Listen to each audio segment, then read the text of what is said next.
Dad आप चाय लेंगे? हाँ दे दो।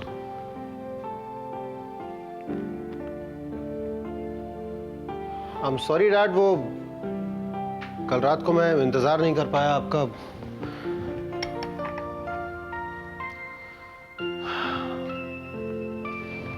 But dad I am really glad कि आपने प्रिया को एक्सेप्ट कर लिया। I am really happy about it dad.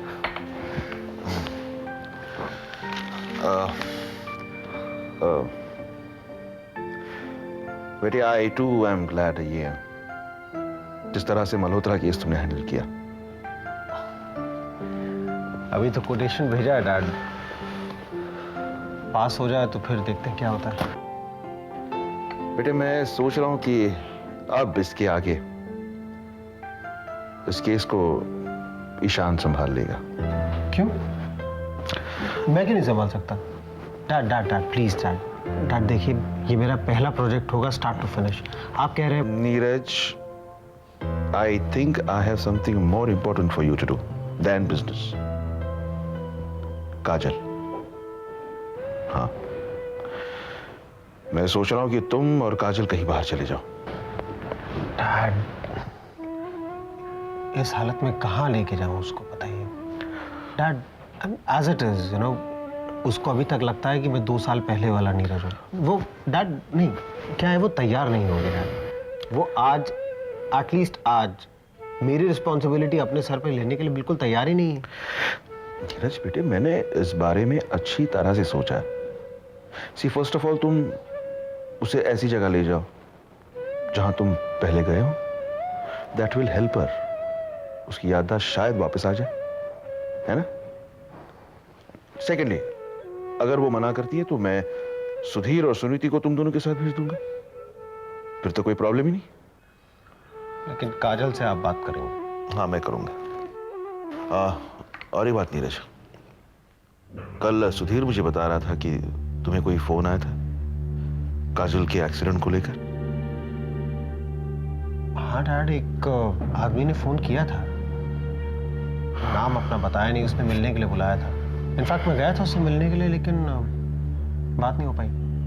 मुझे भी फोन आया था और उसने मुझे कहा कि काजल के साथ जो कुछ भी हो रहा है उसके लिए हमारे घर का कोई सदस्य जिम्मेदार है। कौन? नीरज, अगर ये मजाक है तो ये बहुत ही भद्दा मजाक है, और अगर ये सच है तो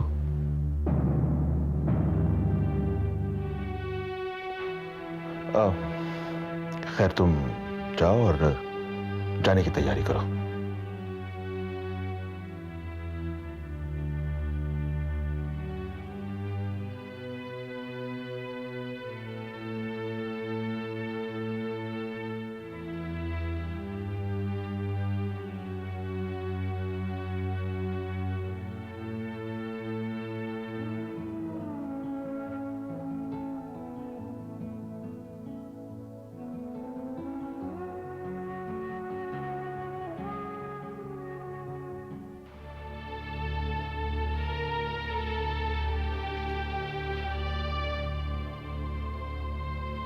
डियर भावना, मैं जानती हूँ कि मेरा अचानक मुंबई छोड़ के चला जाना तुम्हें अटपटा लगा होगा। तुमसे मिलकर जाना चाहिए था मुझे, लेकिन ऑफिस के किसी ज़रूरी काम से निकलना पड़ा, इसलिए तुम्हें बिना बताई निकल गई। और शायद इसी तरह निकल जाना ठीक था, तुम्हारे लिए और मेरे लिए। पीछे मुड़कर देखती हूँ तो अपने आप से एक नफरत सी होने लगती है। मैंने जो कुछ भी किया वो मुझे नहीं करना चाहिए था भावना। ईशान को देखकर मैं कमजोर सी पड़ गई थी, बीते वक्त की कैदी बनकर रह गई थी मैं। इसका ख्याल ही नहीं रहा कि इसका असर तुम पर क्या होगा।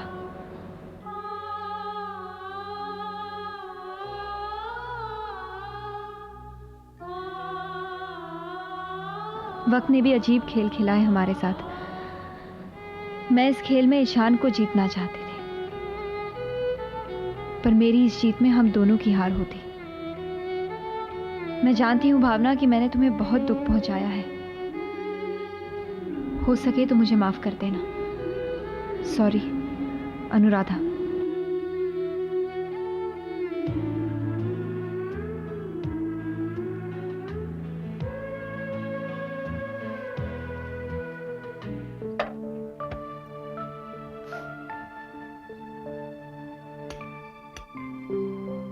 काजल का सुनीति, काजल को देखा कहीं पे? क्यों, कमरे में नहीं है क्या? अरे पूरा घर छान मारा है, कहाँ गई है वो? हो सकता है मम्मी जी के साथ गई हो बाहर। मम्मी जी कहाँ गई है? मंदिर या फिर बाजार। लंच तक आ जाएंगी। ठीक है। नीरज भैया, हाँ आपसे एक बात कह सकती हूँ? बोलो। नीरज भैया, आप तो ये बात मानेंगे कि शादी के बाद काजल ने इस घर में क्या कुछ नहीं सहा, क्या कुछ नहीं किया आपके लिए। अब उसके हिस्से में थोड़ी बहुत खुशी तो आनी चाहिए, है ना? हाँ।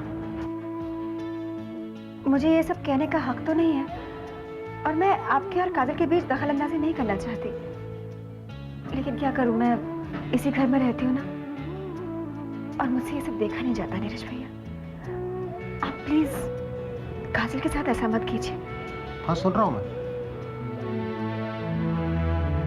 मैंने आपको फोन पर ऋचा के बारे में बात करते हुए सुना था। क्यों और किस लिए मैं नहीं जानती, लेकिन आपके और ऋचा के बीच में जो कुछ भी है या था, उसे खत्म कर दीजिए नीरज भैया, बस। क्या खत्म कर दूं मैं? क्या खत्म कर दूं? मेरे ऋचा के बीच में क्या था सुनीति? सब लोग यही समझते हैं कि मैंने काजल के साथ बहुत बुरा किया। तुम भी यही समझती हो। देखो,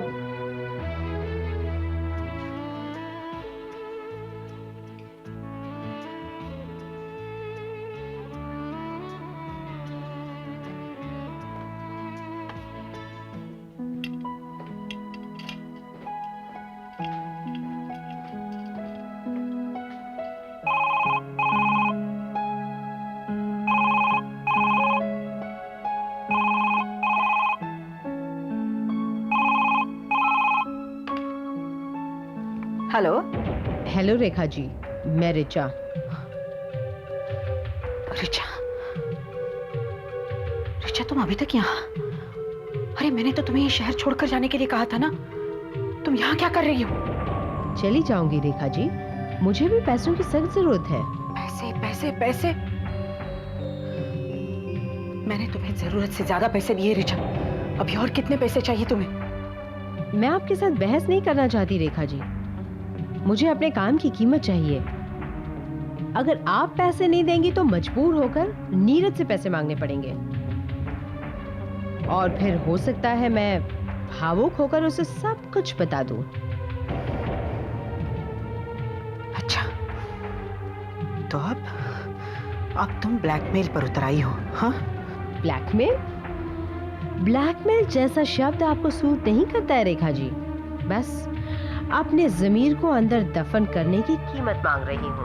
तुम्हें पैसे मिल जाएंगे, जरूर मिल जाएंगे, लेकिन इस बात की क्या गारंटी कि पैसे मिलने के बाद तुम मेरा पीछा हमेशा हमेशा के लिए छोड़ दोगी? देखिए रेखा जी, गारंटी तो इसमें किसी भी चीज की नहीं है। बाप के प्यार की भी नहीं है, माँ की ममता की भी नहीं है। बस फिलहाल पैसे भेज दीजिएगा, सोच समझ कर भेजिएगा। अगर पैसे जल्दी खत्म हो गए तो फिर मेरे फोन आने से तकलीफ आपको ही होगी। गुड बाय रेखा जी।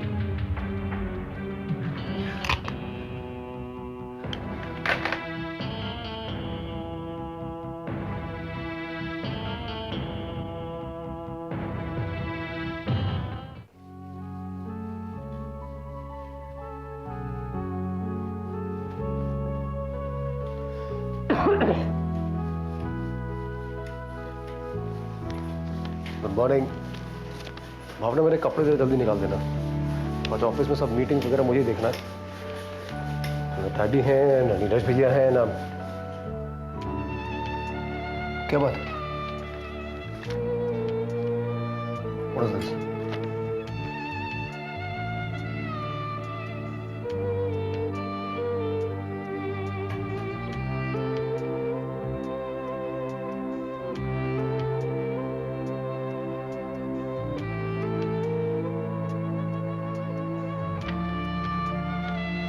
मुझे तो लगता था कि वो तुमसे मिलके जाएगी। ईशान, मतलब तुम्हें पता था हाँ, कि मुझे मालूम था। But you are out of Bombay. परेशान? और दूसरी बात ये भी है कि जब अनुराधा ने मुझे वहां मिलने बुलाया, मुझे ये लगा कि जैसे हमेशा वो बुलाती है और वही बातें बार बार दोहराती है, उसी लिए बुलाया हूँ। कि मुझे surprise to me also when she कि मुझे वाकई अफसोस है और मैंने रियलाइज कर दिया है कि मैंने जो कुछ भी किया गलत किया है। मैंने तुम्हें और भावना को बहुत हर्ट किया है। Should not be saying this, लेकिन पहले तो मुझे यही लगा कि शायद वो उसकी शायद कोई नई चाल है या but later I was surprised and whatever she's saying is right. सच बोल रही है।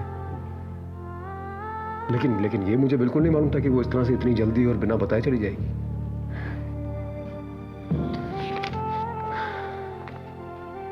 I'm happy. मुझे इस बात की खुशी है कि अनुराधा को अपनी गलती समझ में आ गई। वो एक अच्छी इंसान है। वो सिर्फ थोड़ी देर के लिए अपने जज्बातों के साथ बहकर शायद कंफ्यूज हो गई थी। And this is good. इसका मतलब ये है कि वापस उसकी जिंदगी एक सही दिशा की ओर जाएगी। I am very happy for her. Aunty, पर पता नहीं, जब तक दीदी यहाँ थी मैं बहुत इनसिक्योर फील करती थी, और अब जब वो यहाँ से चली गई है, I don't know why I am feeling so guilty, Ishaan. Because you are a dodo. Look, sweetie, whatever you are feeling is not unnatural.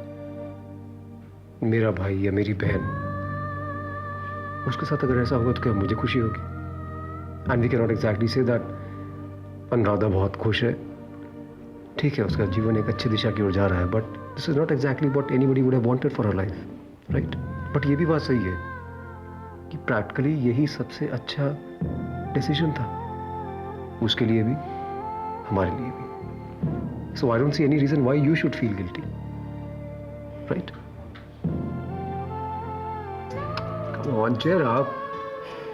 This helps. Happy birthday. अच्छा, मेरे कपड़े तैयार रखना, मैं नहा के तुरंत भागूंगा।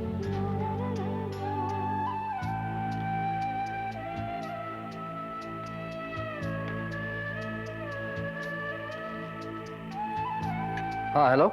मिस्टर नीरज वैद्य स्पीकिंग। देखिए, आपको रेखा जी के खिलाफ कुछ और ठोस सबूत मिल सकते हैं अगर आप नीरज की सेक्रेटरी ऋचा से मिलें। लेकिन आप कौन बोल रहे हैं? देखिए, ये वक्त इन सब बातों का नहीं है। मैं आपको रेखा जी के खिलाफ ठोस सबूत दे सकता हूँ। जैसे कि कुछ फोटोग्राफ्स, कुछ टेप्स। लेकिन ये सब आपके पास कैसे? और फिर आपको इसमें इतनी दिलचस्पी क्यों है? ये तो मैं आपको मिलने के बाद ही बता सकता हूँ मिस्टर वैद्य। लेकिन मैं आपको पहचानूंगा कैसे? डोंट वरी, मैं आपको पहचान लूंगा और आपको ऋचा जी से कैसे मिलवाया जा सकता है ये भी बता दूंगा। आप मुझे रात के ठीक 10:30 बजे सांता क्रूज के मेहता इंडस्ट्रीज के गोडाउन के पीछे मिलिए।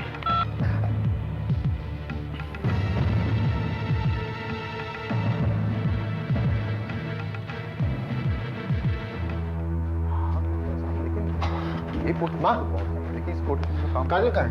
मुझे नहीं पता, मैं तो थोड़ी देर पहले ही मंदिर से आ रही हूँ। वो लेबर वो आपके साथ मंदिर नहीं गई? नहीं तो क्या बात है? हाँ, सुधीर, हो सकता है, लेकिन आपको अगर कहीं और कराना तो सुधीर, काजल कहाँ है? मुझे नहीं मालूम। यार, इस घर में कब कौन कहाँ जाता है, किसी को इस बात की चिंता रहती है? क्या हुआ? काजल घर पे नहीं है। ऐसा कैसे हो सकता है? सुनीति, तुमने काजल को देखा कहीं पर? तुमने कहा था ना कि माँ के साथ मंदिर गई है। मुझे लगा कि मम्मी जी के साथ गई हुई है। यार आप लोगों को मालूम है काजल की दिमागी हालत ठीक नहीं है, उसके बाद भी nobody is bothered out here. Relax यार। मैं क्या रिलैक्स करूं यार, मैं क्या रिलैक्स करूं बता। अरे हो सकता है माँ के घर गई है तो नहीं गई है वहां पे, फोन किया था, नहीं है वहां पे वो। उसकी सारी फ्रेंड्स को फोन कर लिया, शी इज नोवेयर। ऐसा कैसे हो सकता है? कहाँ जा सकती है ऐसे? यही पता करने जा रहा था। नीरज, माँ, नीरज रुको, मैं भी आ रहा हूँ। कहाँ गई होगी वो? पता नहीं, कुछ समझ में नहीं आ रहा है।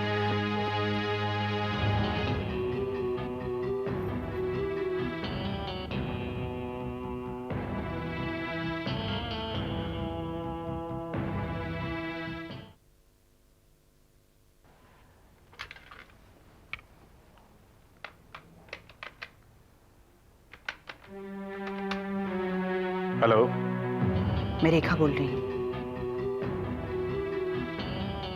आज सुबह से काजल गायब है।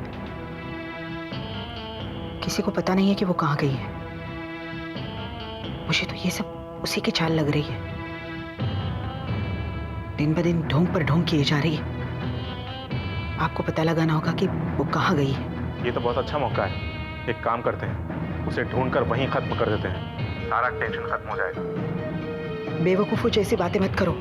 काजल को कुछ नहीं होना चाहिए। अगर काजल को कुछ हुआ तो पुलिस तहकीकात करेगी। नीरव वैद्य तक पुलिस पहुंचेगी और जब नीरव वैद्य की पूछताछ होगी तब हमारा सारा खेल खत्म हो जाएगा, समझे? आप फिक्र मत कीजिए, नीरव वैद्य को रास्ते से हटाने का बंदोबस्त मैंने कर लिया है।